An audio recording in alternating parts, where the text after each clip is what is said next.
जय माता की मित्रों, जय गुरु चरणों में नमन।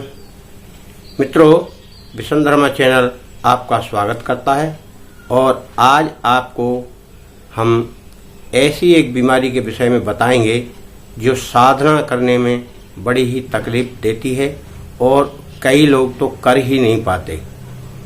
यानी शरीर का वह रोग जो लोगों को परेशान किया करता है उसे कहते हैं गांठों का दर्द, घुटनों का दर्द, जोड़ों का दर्द या गठिया। तो इसकी दवा हम आपको बताएंगे।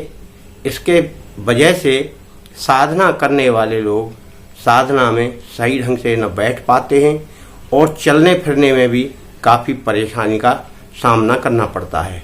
मित्रों, आयुर्वेद में बहुत सारी दवाइयाँ हैं और बहुत सारा भंडार है, परंतु मैं आपसे बार बार यह कह रहा हूँ कि आप एलोपैथिक दवाइयों का इस्तेमाल बहुत ही कम करते हैं, क्योंकि यह दवा आपको फ़ायदा कम नुकसान अधिक पहुंचाती है।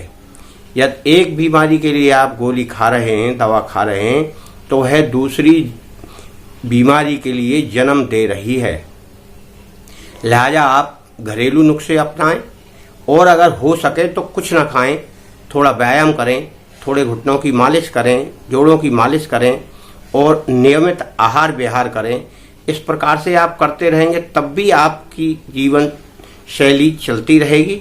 और आप दवा खाएंगे तो हो सकता है आपकी किडनी खराब हो जाए, लीवर खराब हो जाए और दूसरी पेट की और बीमारी हो सकती हैं। पेट से ही सब सही होती हैं और पेट से ही सब बीमारियां पैदा होती हैं।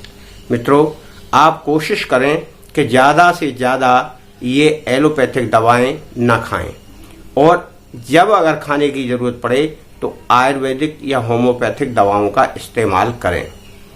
तो अब मित्रों, ये गठिया बीमारी एक ऐसी बीमारी है जिसमें लोग न चल पाते हैं, न फिर पाते हैं और न बैठ पाते हैं और कई प्रकार के लैट्रिन वगैरह में जाने में दिक्कत आती है, नहाने में दिक्कत आती है, साधना में तो आती ही है, कहीं मन ही नहीं लगता। 24 घंटे पैरों में दर्द रहता है, चलने फिरने में और गांठों में दर्द रहता है। तो उसके इलाज के लिए हम यहाँ एक सरल सा उपाय बताएंगे। ज़्यादा कोई लंबा बड़ा उपाय नहीं है। इसमें 3 ही अपनी घरेलू चीज़ हैं जो हर घर में आसानी से मिल जाती हैं। आप उनका उपयोग करेंगे और आप देखेंगे कि आपका दर्द या गठिया का दर्द धीरे धीरे आपका समाप्त हो गया। इसका इस्तेमाल लगभग आप 1 आध महीने करके देखें। अगर आपको फ़ायदा और मिल रहा है तो आप नियम से उसका आगे बना सकते हैं और इस्तेमाल कर सकते हैं। केवल दर्द में यानी गठिया में और घुटनों के दर्द में या शरीर के जोड़ों के दर्द में आपको केवल थोड़ा सा परहेज रखना चाहिए। जैसे केला नहीं खाना चाहिए और कटहल नहीं खाना चाहिए और नींबू, आम, इसकी जो खटाई है उससे परहेज करना चाहिए। ये 2, 3, 4 चीज़ें ऐसी हैं जो आपके दर्द को बढ़ाती हैं और ये तुरंत काम करती हैं। आपने खाया नहीं कि दर्द बढ़ा नहीं। इसलिए आप बैंगन भी ना खाएं क्योंकि इसमें बादी रहती है। और ये 4-5 चीज़ें तो हो गई और 1 आध 2 चीज़ कद्दू की सब्जी है क्योंकि उसमें खटाई डलती है।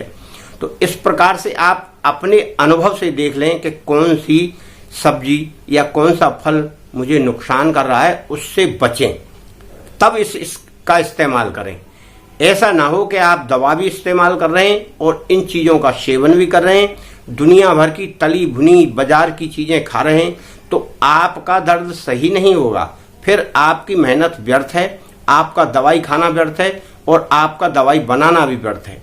तो मित्रों, आप परहेज पर पहले ध्यान दें और परहेज के साथ आप दवा का इस्तेमाल करें।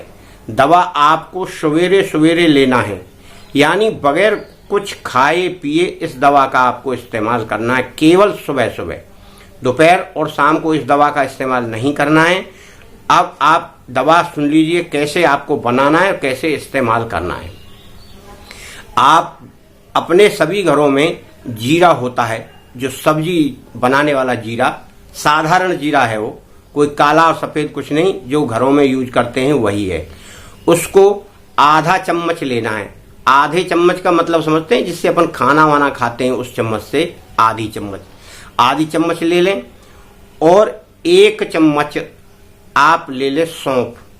सौंफ होती है खाने वाली, उसको 1 चम्मच ले लें। और साबुत जो खड़ा मतलब बगैर पिसा हुआ धनिया जो होता है, आप उसको ले लें 1 चम्मच। 1 चम्मच और 1 चम्मच और आधा चम्मच, ये 3 दवाएं ये हो गई।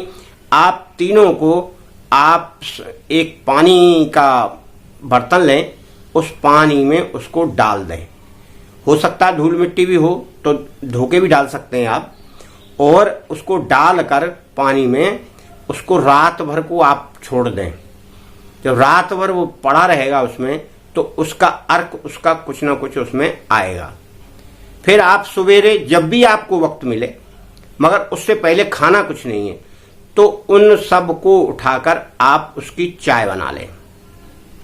चाय बनाएं, जैसे चाय बनती है वैसे ही बनाना है, उसमें कोई विशेष बात नहीं है। और उस चाय में मीठा आप अपने यथा योग्य, वैसे कम ही डालें, क्योंकि यह शुगर में भी कार्य करती है, गठिया में भी कार्य करती है। और हो सकता है आगे आपको महसूस हो तो कई बीमारियों में यह कार्य कर जाए, क्योंकि नसों के जो ब्लॉकेज हैं उनको भी खोलने में शायद कार्य करती है। ये तो महसूस करेगा जो बीमार व्यक्ति है, वो स्वयं ही अनुभव कर लेगा उसका।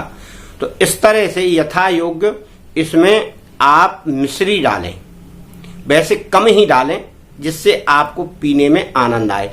तो ये जो हमने बताया उतना आप पानी में इनको भिगोएं, जिससे आपकी 1.25 कप यानी आधे कप से थोड़ी ज्यादा चाय बन जाए। पानी ज्यादा ना डाल लें, नहीं तो वो व्यर्थ फेंकना पड़ेगा। पानी इतना भी ना डालें कि उसमें चाय भर ना बन पाए। तो आधे कप से थोड़ा सा ज्यादा बन जाए, इतने पानी का आपको इस्तेमाल करना है। और इसको उबाल कर चाय की तरह, जस्ट जैसे चाय बनती है, उबाल कर रेडी करके, और ज्यादा गर्म भी नहीं पीना है आपको। जितनी गर्म चाय पीते हैं उसी तरह आप इसको पिएं सवेरे सवेरे, और पीकर फिर घंटे 2 घंटे कुछ खाएं नहीं। और परहेज हमने आपको इसके बतलाई दिए हैं। आप उन परहेजों के साथ इस दवा का इस्तेमाल 20 दिन 30 दिन करके देखें, और आपको ये अगर सूट कर रही है तो आपके जीवन में कभी फिर दर्द नहीं होगा।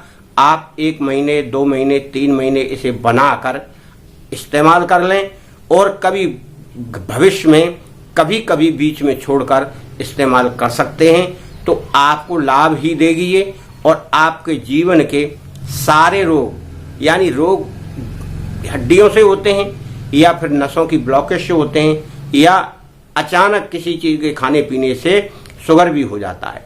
और शुगर के लिए आप थोड़ा सा गुड़ इस्तेमाल कर सकते हैं, मीठे का मन हो तो। शक्कर बिल्कुल ना करें। मित्रों, यह दवा बहुत कारगर दवा है, आप इसका इस्तेमाल करें और अपने मित्रों को बताएं। और चैनल अच्छा लगा हो या सुझाव अच्छा लगा हो तो लाइक शेयर सब्सक्राइब अवश्य करें। और मैंने 2 वीडियो पहले डाली हैं, एक बीपी की डाली है और एक वीडियो डाली है मैंने दूसरी बीमारी की, पाइल्स का हो, बवासीर का हो, उसकी आप उन्हें भी देख सकते हैं। आपको लाभ अच्छा मिलेगा। बहुत महंगी कोई प्रक्रिया नहीं है, कोई महंगा कोई इलाज नहीं है। आप करें और लाभ प्राप्त करें। जय माता की। माता आपकी रक्षा करे।